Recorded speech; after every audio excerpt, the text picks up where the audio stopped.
This audio is brought to you by Muslim Central. Please consider donating to help cover our running costs and future projects by visiting www.muslimcentral.com/donate. أعوذ بالله من الشيطان الرجيم بسم الله الرحمن الرحيم والصلاة والسلام على رسول الله وعلى آله وصحبه أجمعين رب اشرح لي صدري ويسر لي أمري واحلل عقدة من لساني يفقهوا قولي. How is everyone? It's an honor to be with you tonight. It's my last day in Toronto, and alhamdulillah, it's a beautiful cause. It's a beautiful room. And the topic that I'm speaking about today is one that I think is extremely important, and that is inner peace. Why is this such an important topic? First of all, it's something that every single human being, regardless of their background, regardless of their religion, regardless of what part of the world they live in, every single human being wants one thing. And that is happiness, ultimately happiness. It's something we all seek. Now the problem is, everyone has a different definition of how you get it. And in the society that we live in right now, in the modern time we live in now, we are told that in order to find happiness, you need to get stuff. You need to have power or money or status. In fact, they did a study in which they asked millennials, what is your number one goal? What's your number one goal? And the majority of them said their number one goal was to make money. And then just after that, I think it was 80% or something. And then just after that, the answer was to be famous. Now, there's a reason why this is the number one goal. The reason is that the belief internally is that this is where happiness is. That's where I will find happiness. Now, I want to talk about that for a moment. What is happiness? Because for me to get somewhere, I have to know where I'm going, right? If I'm going in the car and I'm going to drive, and I have to put something into my GPS, but I'm not really sure what the address is, I'm not going to end up there, right? So I have to be clear about where it is I want to end up if I'm going to get there. What is true happiness? And the answer is this. There are different types of happiness, okay? I'm going to put it in two categories. There is what I'm going to call physical happiness, and then there is inner happiness. Physical happiness is the happiness that even an animal can have. Physical pleasure is when you, for example, eat a really great chocolate piece, piece of chocolate cake. That's physically, that gives you pleasure, okay? Physical happiness is something that is at the level that we can even share with animals. But the human being, yes, there is physical pleasure. That exists. And Allah subhanahu wa ta'ala has made some of it halal and some of it haram. So as long as it is within the halal, there's nothing wrong with that. But the human being has been given the capacity to reach a higher level happiness. A higher level than just the physical. A higher level than just what an animal can feel or what an animal can experience. Because an animal eats, sleeps, and reproduces, and that's its happiness. But a human being has a higher way to live, and that is the happiness of the heart and the soul.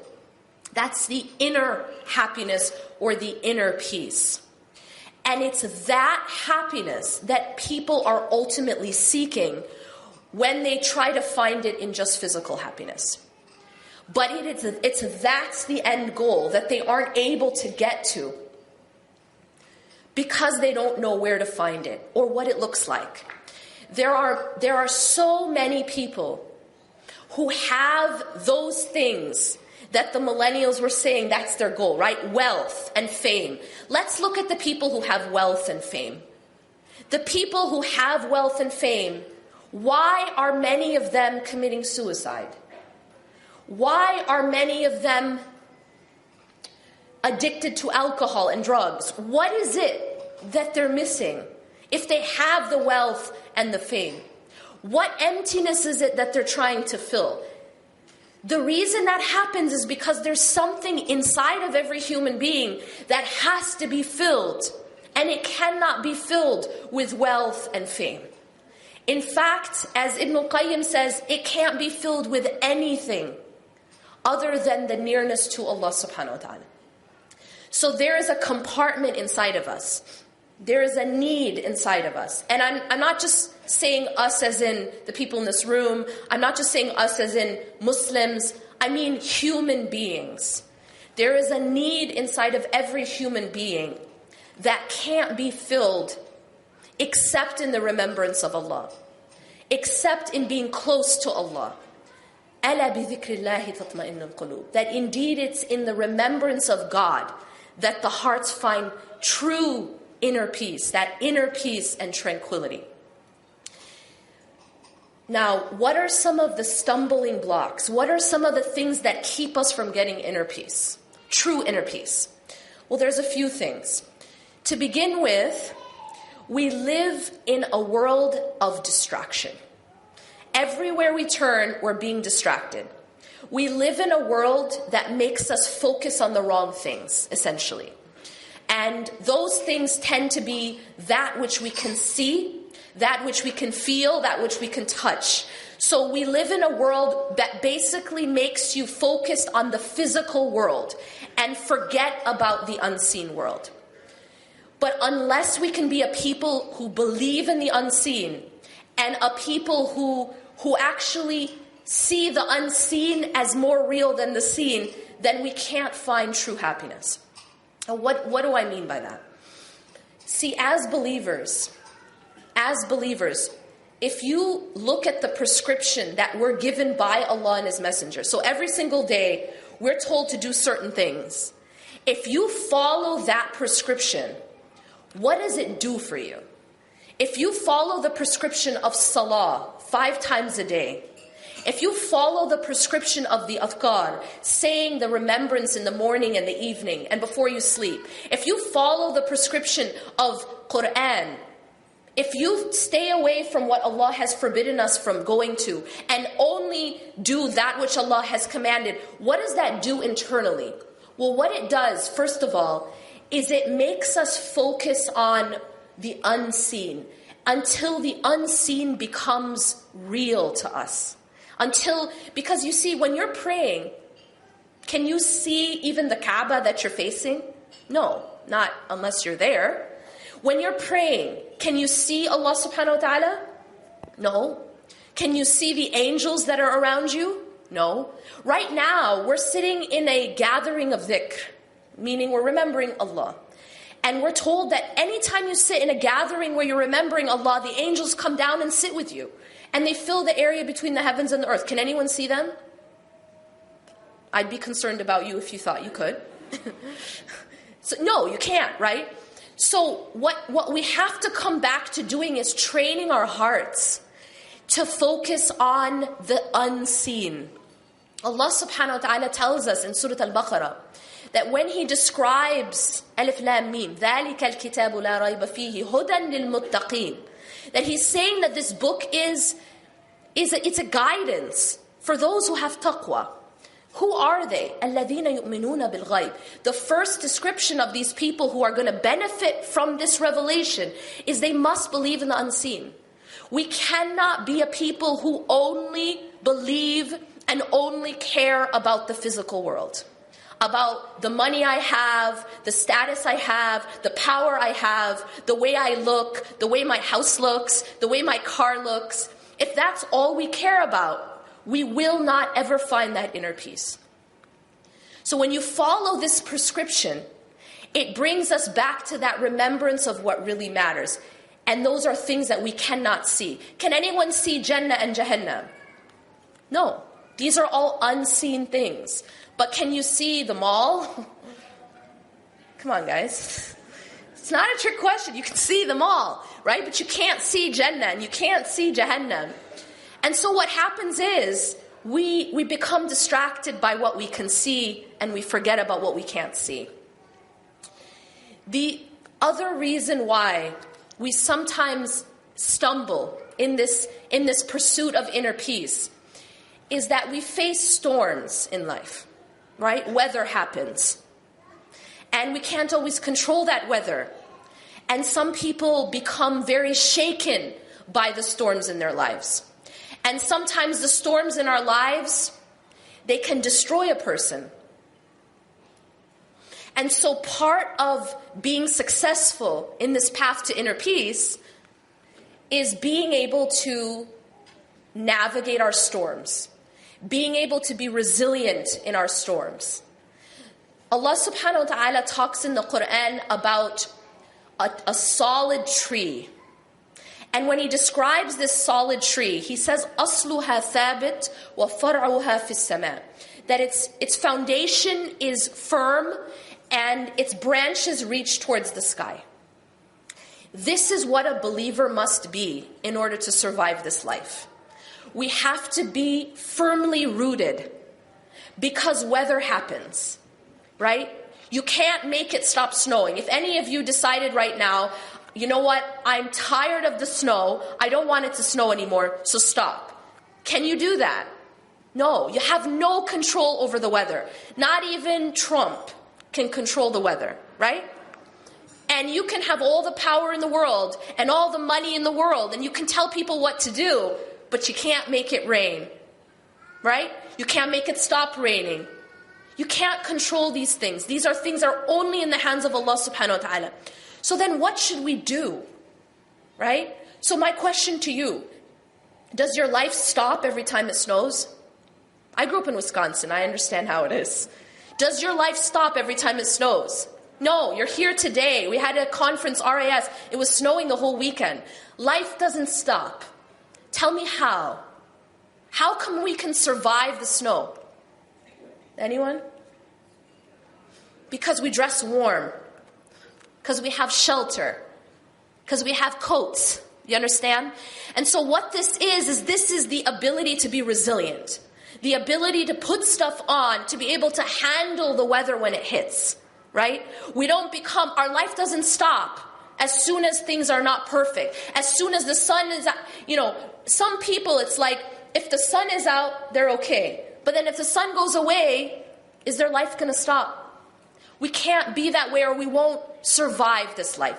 So part of seeking, or rather reaching that inner peace, is being able to create a shelter on the inside. Because you know what? We can't control always the outside, can we? We can't control what happens outside. But what we can do is we can create an inner shelter. What am I talking about? What I'm talking about is that prescription that was given to us by Allah and His Messenger is actually building an inner shelter. The problem is that we don't follow that prescription. And that's the reason why we become destroyed by our storms. It's like a tree. Think about a tree that doesn't have solid roots. A tree that isn't deeply rooted. What happens when the wind comes? Especially if it's a strong wind. What happens to the tree? It'll knock it down. It'll snap. And that's because it doesn't have, it sometimes actually can be uprooted if the wind is strong enough. But you know that the taller a tree gets, the deeper it has to have its roots.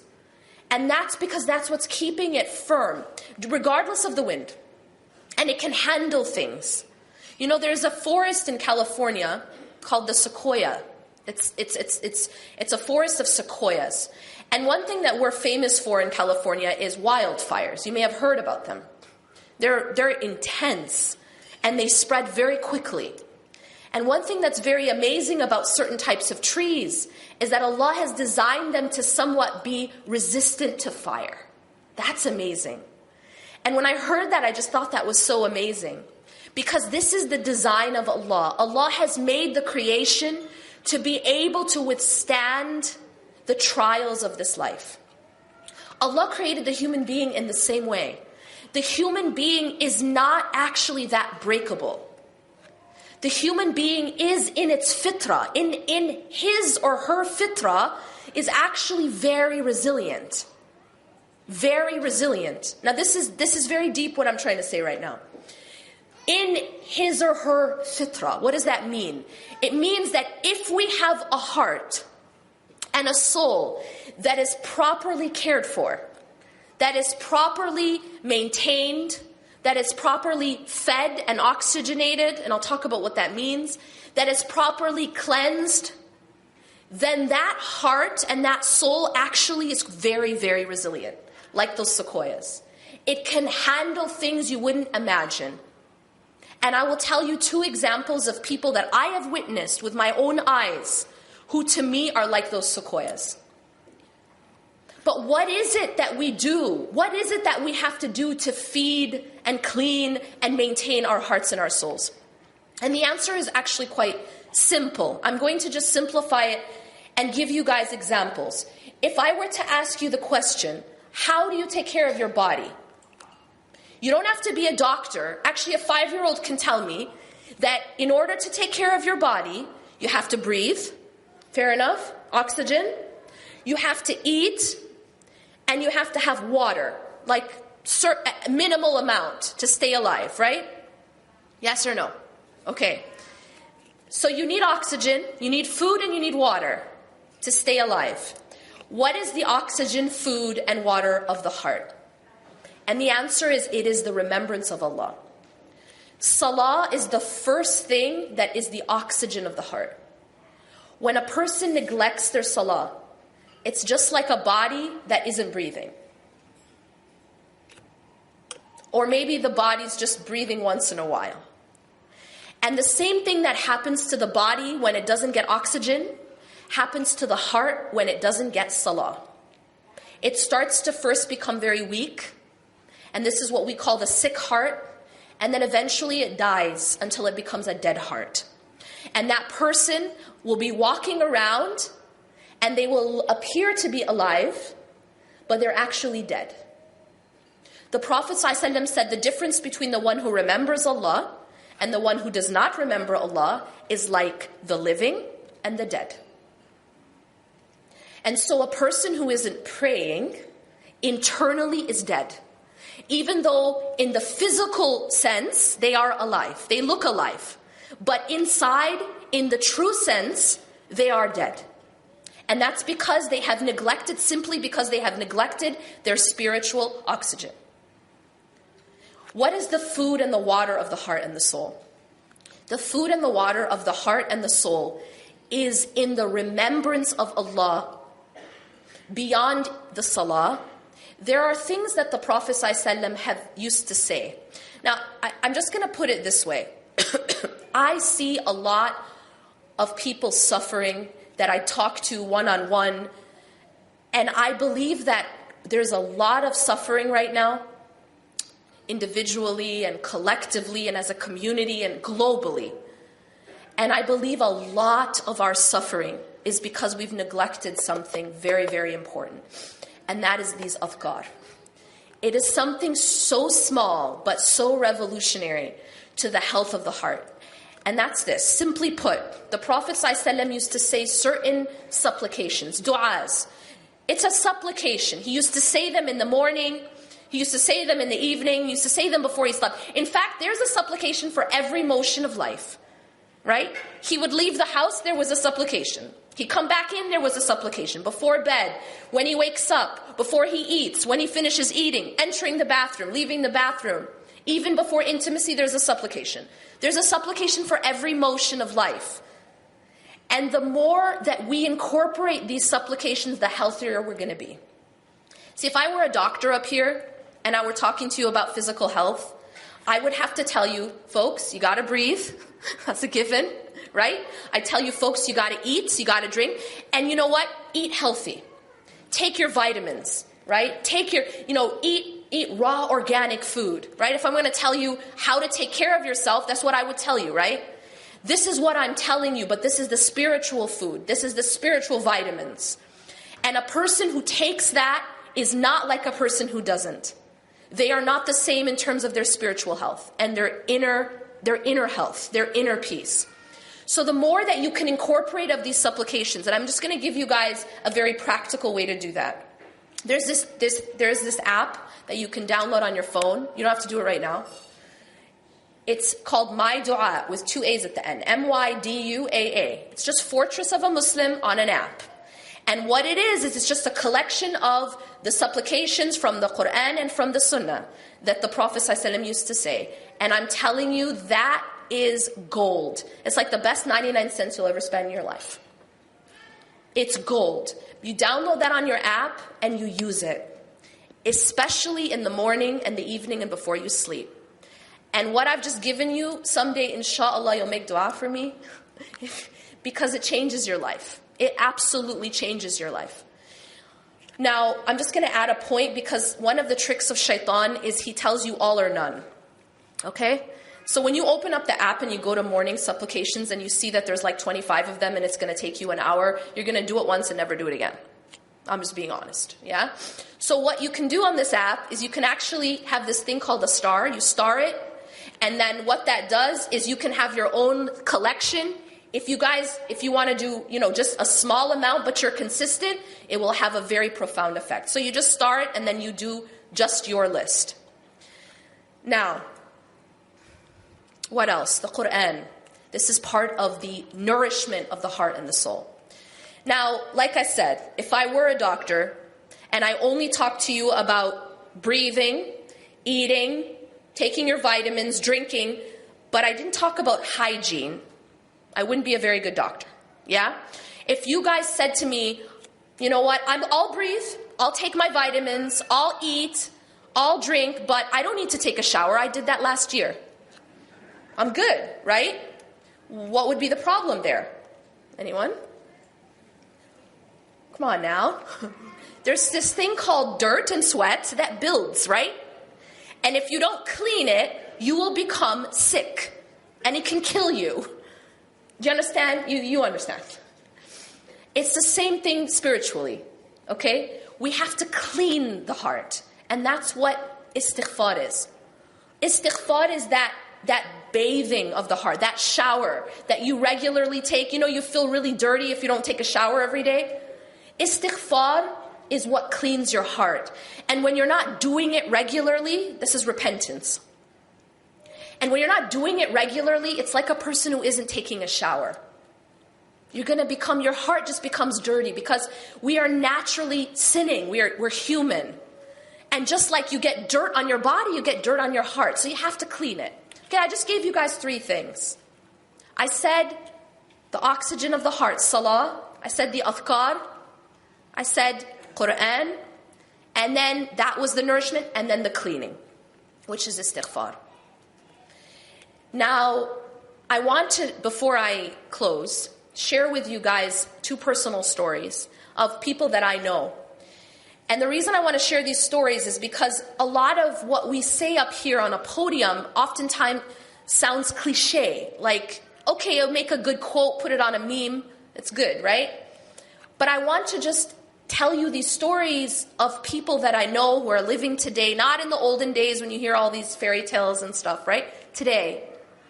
And they're real people about the power of Iman and the resilience that one can grow from Iman. Okay, the first is a friend of mine I met probably about 5-6 years ago. Some of you may have heard me speak about her. She, at the time that I met her, told me her story. She said that many years ago she had a daughter, and when her daughter was around 3 years old, her teacher called and said, your daughter just stopped talking. She's not talking anymore, and we don't understand what's wrong.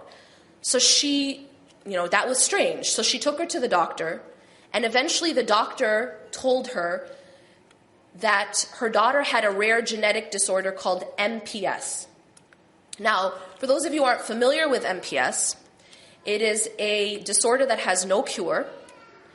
And what she was told, this mother was told, is that your daughter, who right now is perfectly healthy, is going to slowly lose all of her faculties until she dies as a child.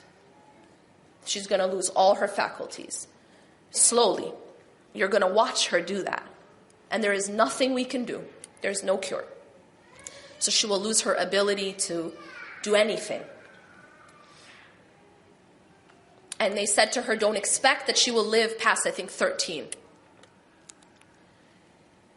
And then she told me that she had another child, another daughter, and this daughter was tested, and the doctor told her that she also had MPS. And then she had a third daughter, and she also had MPS. And so this woman had 3 children, 3 daughters with MPS. Every single one of them, she was going to have to watch them slowly die. Literally lose the ability even to swallow. To swallow. Do you know our ability to swallow? This is something that I was never thankful for it because I never even realized it. That your ability to swallow your saliva is a ni'mah. It's a blessing. Because when you can't swallow your saliva, you choke on it. It goes in your lungs. She was actually having to suction them because they couldn't swallow their own saliva properly. So it was making them choke. Then she had a 4th child with severe autism. Now, why do I tell this story? It isn't to tell you, that this is a really, really hard situation and then just leave. The reason I tell this story, and I'm just going to tell you that I've been to her home, I've witnessed how she lives. Basically, her children, her daughters grew into their teens. And by the time I met her, the 3 daughters were, I think they were all teenagers, and they were all completely bedridden. They were on machines. She literally didn't sleep. She was constantly caring for them. Her home was like a hospital. There was a section that was like a hospital. I also, recently, she lost 2 of them. One of them lived until she was 19. For 19 some years, she took care of this child and her other daughter. And now one of her daughters is still alive. May Allah make it easy for them. And the reason I tell this story is because of who this woman is. If I brought her here today, you would say she was the most...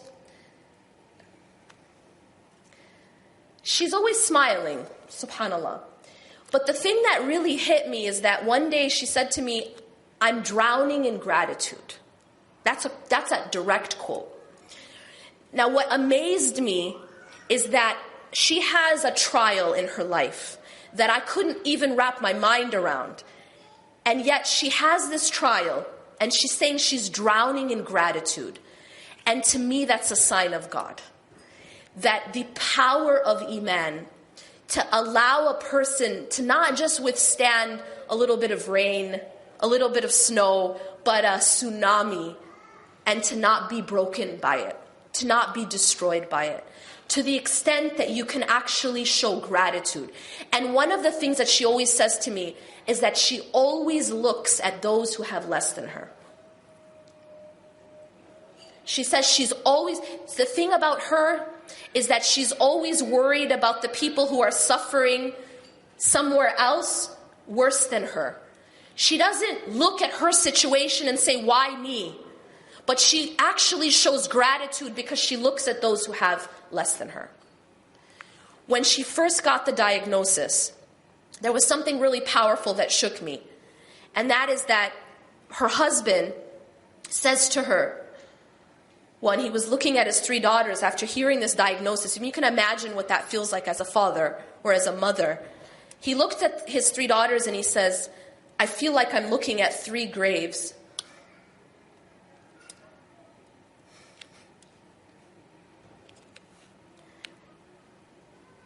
And she said, no, there are 3 doors to Jannah. But I want to tell you this because these aren't cliches, I promise you. These are real life. These are people living their real life. And she recognized that this was her door to Jannah. But that's what happens to a heart when it is healthy. It is a completely different heart. And it doesn't mean you have to be a prophet or you have to be perfect. No, a regular person who takes care of their heart just as it is prescribed can become like that by the help of Allah subhanahu wa ta'ala. And I'm going to end with this story. So about 10 years ago, or more than 10 years ago, I used to teach at a school in Wisconsin, an Islamic school. And I had a principal at that time, one of the best principals I've ever known, an older gentleman from Thailand. And after like a year or two there, he moved. And fast forward a decade later, so this was just recently, a few months ago, I was speaking in a community, and lo and behold, he was living in that community and he was the principal of that school. So I basically reunited with my old principal after a decade. And he's older now, so he actually just retired this year. But what I found out when I reunited with Dr. Jitmood is that over that decade of time, a few things had happened. One, his wife had gotten ill with cancer and passed away. May Allah have mercy on her. The other thing that I found out is that his son, he was I think about 21, he was delivering pizzas, and while he was delivering pizzas, a man slaughtered him. Just cut his neck. Just like that. And Dr. Jitmood is telling me that he gets a call at 3 o'clock in the morning saying, your son is no longer. He's past tense. He's passed away. He's been killed. And now, for me, I wanted to ask him, how did you cope with that? I mean, that's next level.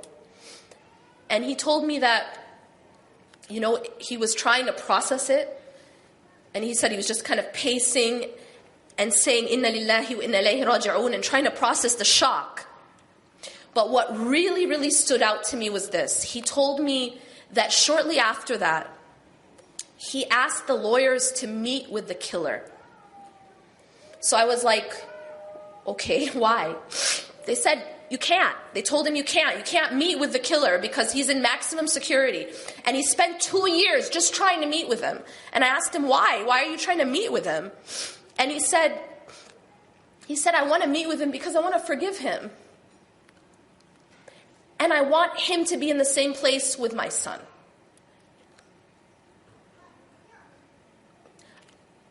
This isn't a story about a prophet. This isn't a story about one of the companions. These are people on Facebook. And these are real. And some of you may have actually, if you Google it, you can find. Because what happened is, recently, a few weeks ago, the trial happened. And he finally got to meet the killer. And it's on video, him hugging the killer. And forgiving him on behalf, and some of you may have seen it, forgiving the killer on behalf of his late wife and himself. And I'm telling you that it's real.